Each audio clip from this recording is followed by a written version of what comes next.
Good morning friends. आज आपको बताना चाहते हैं कि कैलकुलेशन एक है रैपिड और 4-4 क्लेरिफायर का डाया निकालने के लिए। ठीक है, तो वैसे आपको मालूम ही होगा कि डोर का वैसे काम क्या है। ठीक है, तो उस पर हम ज़्यादा नहीं जाएंगे, कैलकुलेशन पार्ट को ही बता देंगे कि डाया कैसे निकाला जाता है। लेकिन थोड़ा सा और बताना चाहेंगे, थोड़ा बेसिक आपको बता दें कि क्या होता है, कैसे क्या होता है। उसके बाद में ये कैलकुलेशन आपको हम दिखाते हैं। ये आप देख रहे होंगे कुछ इस तरीके से इंटरनल डिजाइन होती है। ठीक है, इसमें जो कुछ इंटरनल जो पार्ट होते हैं, पार्ट का नॉमेनक्लेचर अब हम आपको दिखाते हैं कि किस पार्ट को क्या बोलते हैं। थोड़ा बहुत समझ ले और उसके बाद फिर कैलकुलेशन पर आते हैं। जैसे ये देखिए, इसमें आप देख रहे होंगे कि 1 2 3 4 सब कुछ पूरा सब लिखा हुआ है और नीचे दिया हुआ है इसका डिस्क्रिप्शन। तो 1 2 3 4 ये जो लिखा है ये तो हो गए आपके कंपार्टमेंट। ठीक है, 10 नंबर देख रहे होंगे क्लियर जूस बॉक्स है, इधर मड जूस बॉक्स है, इधर ये देख रहे होंगे ये आपका 7 नंबर पर एक गेट वॉल लगा होगा, 6 नंबर का साफ्ट है। ये इस हिसाब से ये देखिए यहाँ पर दिया हुआ है। 4 नंबर तक कंपार्टमेंट हो गया। ठीक है, उसके बाद में सेंट्रल साफ्ट हो गया, देखिए 6, बाईपास गेट वॉल हो गया, स्कीमर ब्लेड 8 नंबर, ये आप देख रहे होंगे 8 नंबर स्कीमर ब्लेड ये जो लगे हुए हैं ये घूमते रहते हैं, इस साफ्ट पर ही माउंट होता है।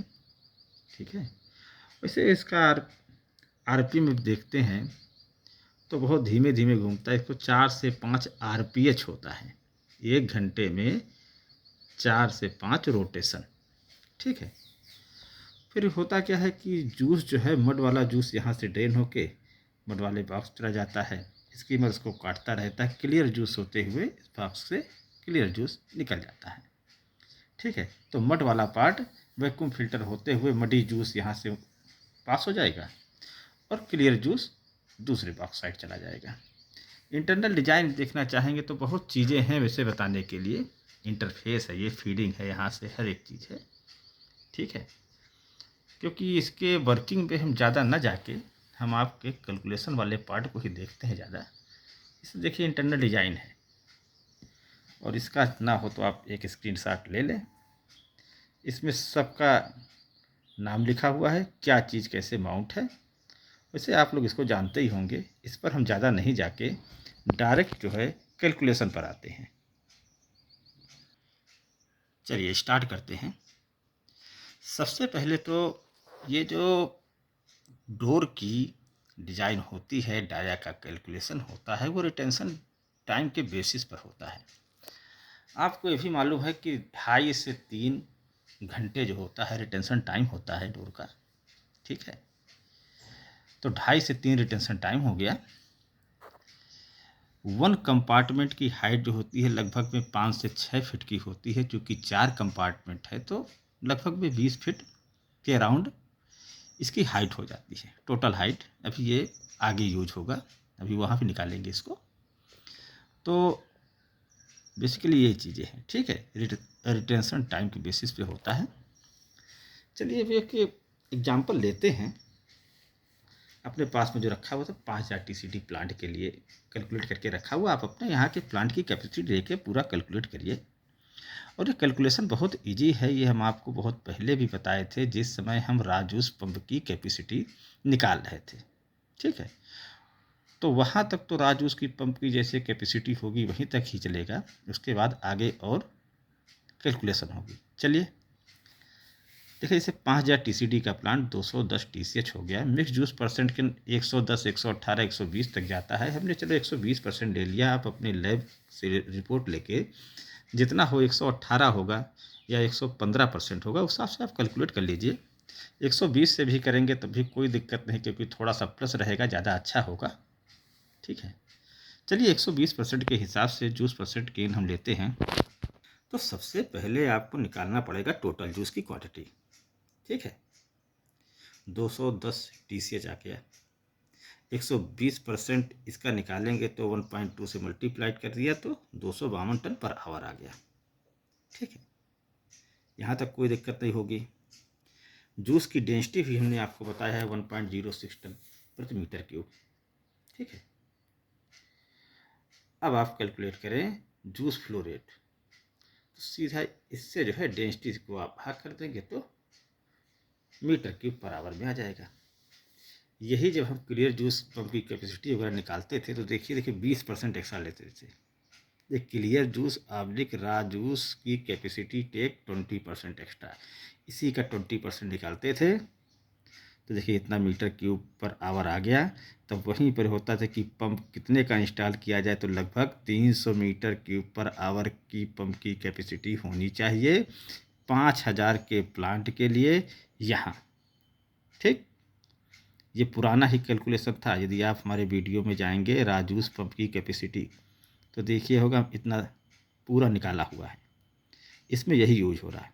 ठीक है, कैपेसिटी निकल गई। अब आगे इसमें क्या होता है, juice holding capacity of clarifier, जो आपका जूस फ्लो रेट है मल्टीप्लाइड बाय रिटेंशन टाइम, जो आपका 2.5 से 3 घंटा है। ठीक है, होल्डिंग कैपेसिटी क्योंकि वो होल्ड कर रहा है ना, तो होल्डिंग का वॉल्यूम निकल जाएगा। समझ रहे हैं आप, जब वॉल्यूम निकलेगा तो उसी से ही डाया कैलकुलेट करके आएगा। तो इतने को होल्ड करने के लिए वॉल्यूम कितना चाहिए, रिटेंशन टाइम से आप मल्टीप्लाई कर दीजिए। ठीक है, 500 मीटर क्यूब होल्डिंग वॉल्यूम आ गया। अब आपको डाया कैलकुलेट करना है, वॉल्यूम बराबर मालूम है π/4 d² इंटू एच। अब कहेंगे एच क्या है, एच देखिए हमने उस समय बताया था 20 फीट के लगभग में, वही यहाँ भी लिखा हुआ है। According to the mud setting the height of each compartment maintain 5 to 6 feet. Total compartment कितने हैं, 5 मल्टीप्लाइड बाई 4 व 20 फीट। इस फीट को सबसे पहले आप मीटर में कन्वर्ट कर लीजिए। 1 meter equal to 3.28 feet. H बराबर निकल गया आपका 6.056 मीटर। अब जो ये सब वैल्यू है इस वॉल्यूम वाले फार्मूले में आप पुट कर दीजिए।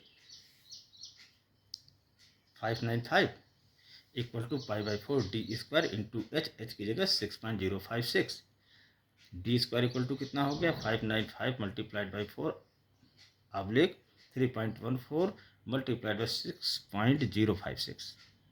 इससे आपका डाया निकल के आ जाएगा 11.15, लगभग में 11.5-12 मीटर का आप बनाएंगे। 11 मीटर ले लीजिए। ठीक है, हाइट आपकी मालूम है ईच कंपार्टमेंट उतना होता ही है, डाया का कैलकुलेशन यहाँ से आ जाएगा। तो ये बहुत इजी है, इसमें कहीं कोई ज़्यादा हमारे ख्याल में समस्या नहीं आने वाली होगी। ये टोटल वही है, पंप की जैसे कैपेसिटी निकालते थे यहाँ तक वही है, केवल रिटेंशन टाइम के हिसाब से होता। होल्डिंग कैपेसिटी निकाल दीजिए, इसी से आपका वॉल्यूम आ जाएगा। और सिंपल सा फार्मूला π/4 d² इंटू एच। ठीक है, तो कहीं कोई कंफ्यूजन नहीं होना चाहिए। कभी आ गया कि डोर का डाया का कैलकुलेशन निकालना है, डाया उसका कितना होगा, तो इस हिसाब से आप कर सकते हो। ठीक,